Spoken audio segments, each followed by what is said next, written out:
Sa Good Vibes,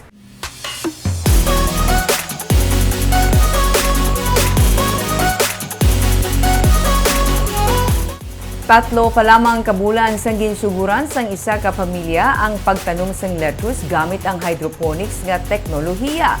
Kag karon, may ginapangdulungan na sila sa ilang nga produkto nga mga restaurant sa Silay kag Bacolod City. Yaring report ni Romeo Subaldo. Ang pamilya ni Bonifacio Villarenia o kung Tatay Boni ang ginpasidunggan na sadto bangod sa ilang organic farming sa Barangay Patag sa Silay City.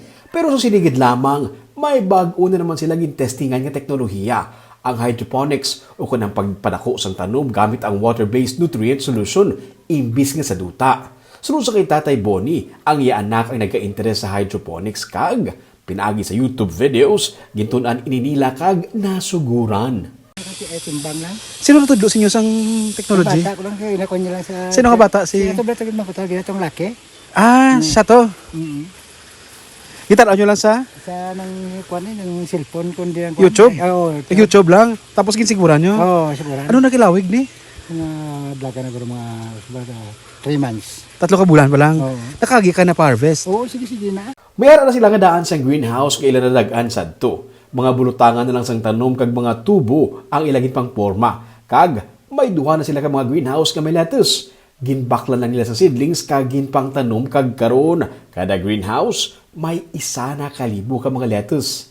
May 5 sila ka mga variety. Kag kada 35 ka adlaw naga-harvest sila kag nagapang-deliver. 3 pa lang ini kabulan pero may mga suki na sila sa Silay City nga mga restaurant kag nagapakalapot pa sa Bacolod City sa pag-deliver.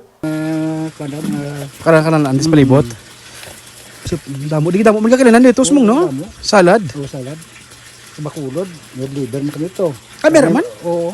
Sa may mga restaurants, Bacolod, itong mga contact namin, ito ginag-deliver kami kasi mana, tagi 20 ka bilog, 20 ka pack nyo. 3 ka bulan, pero kasige ka na produce. Sino man abi ang hindi maganahan magbakal sa sini nga mga utan kay katahom sang itsura. Sunod sa kay Tatay Boni, dako nga bulig ang matugnaw nga weather sa Patag. Dedikasyon kag oras lagi kuno ang kinahanglan, may ma-harvest ka na. Kag may ganaron pa. Para kay Tatay Boni, hindi magutman kag madulaan sang income ang tao nga hilig ang pagpananom.